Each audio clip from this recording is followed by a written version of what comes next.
Well, hello, my friends. Welcome to Carpo's channel. One of them, whichever one I decide to upload this video to. We've got the herb channel, philosophy channel, business channel.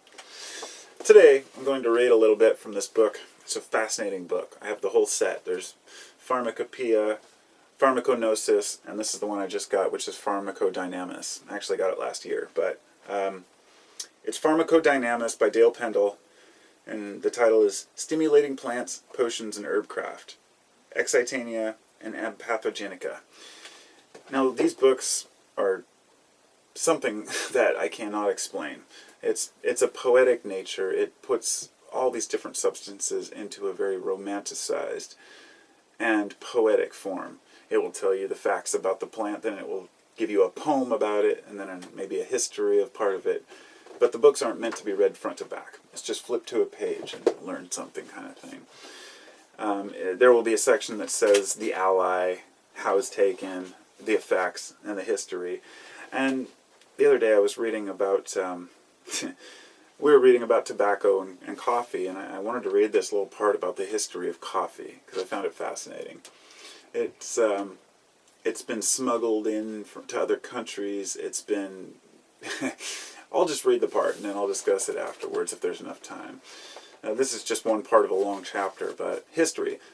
Descriptions of coffee drinking began to appear in Europe and England through reports of travelers. One of the first descriptions was written by Raoulf of Augsburg, who later gave his name to Sepentaria Raoulfia, the source of the tranquilizer reserpine. The first coffee house in the West opened in Venice in 1560s. From there, coffee spread north over the next century.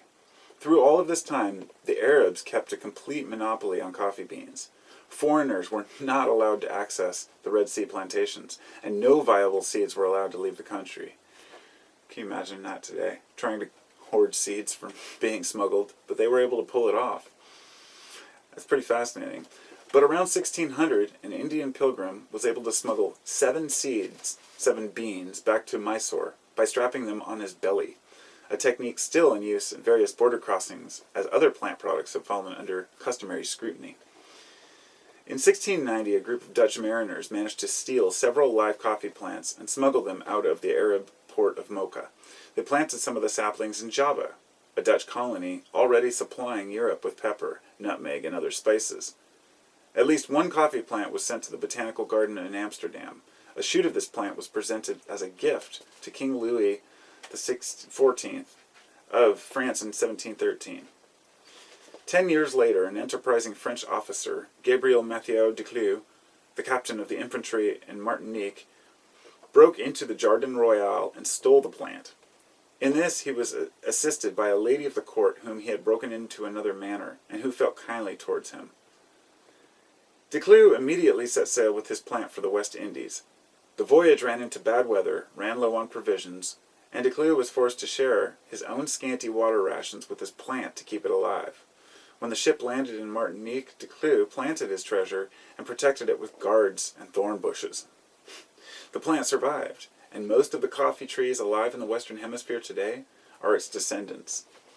So when you hear of Java, using the term Java, basically what that is stolen plants by Dutch and other settlers to grow in their own area. So you think of the Dutch West India Company or these companies, they basically said, we need an island to grow all our stuff on, so screw the locals, we're taking over. This is how a lot of colonization happened. And as it said, they'd used things like nutmeg and spices, cinnamon and whatnot. All of these were, at one time or another, stolen from the original cultivars. And the people who originally had a monopoly on them quickly lost out. I mean, the West wanted their stuff, and they wanted to be able to grow it their own way. But it's pretty fascinating. It says, Brazil's immense coffee industry got its start from one of the Declieu's trees that had been transplanted in Guyana. In some measure of poetic justice, the Brazilians also obtained the tree through love.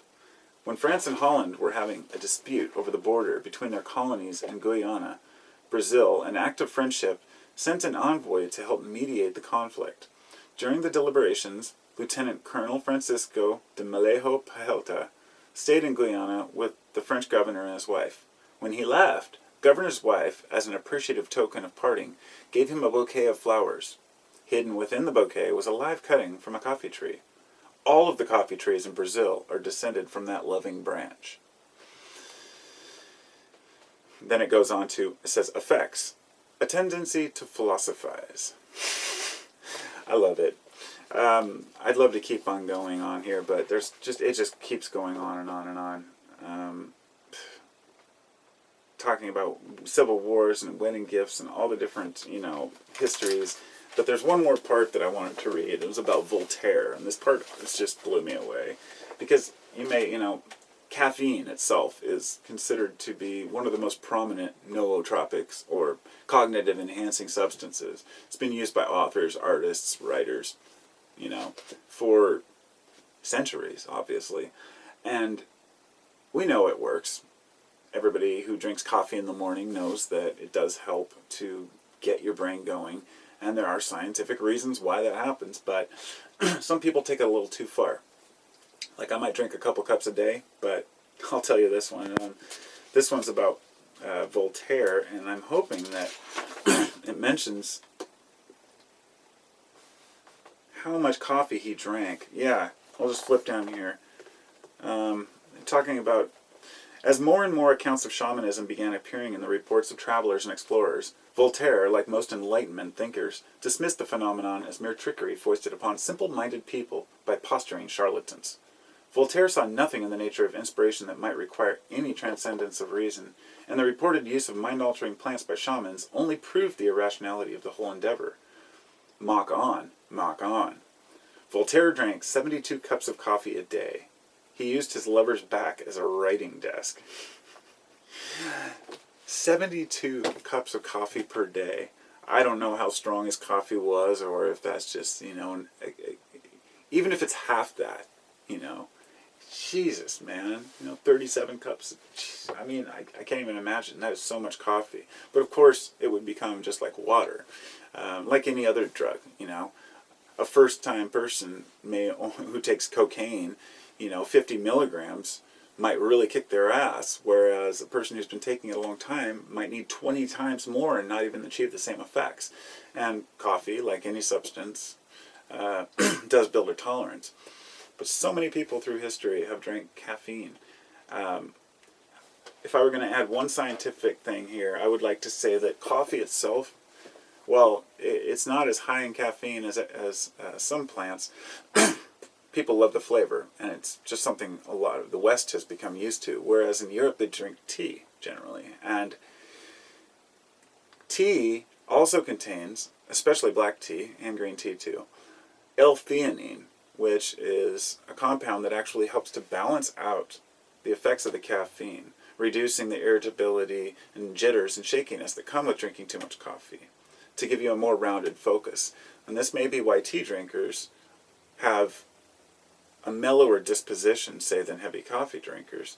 But it is interesting, because I have some L-theanine, and I generally take it every day and mix it with my coffee as well, or take it at the same time. It does give me a clearer feeling. If you drink too much coffee, if you take too much of anything, you get overloaded. If I have 1 cup, and then maybe a teaspoon of kratom, I'll be functional getting things done. If I double or triple my doses of anything, then I'll get cloudy, flustered, confused, irritable, the exact opposite of what I want. So the dose is in the poison. The poison is also the cure. That's what the rest of those books are, phenomenal at explaining that better than I could. But so that's my little chat about coffee. I guess I'll talk to y'all later. Have a great day.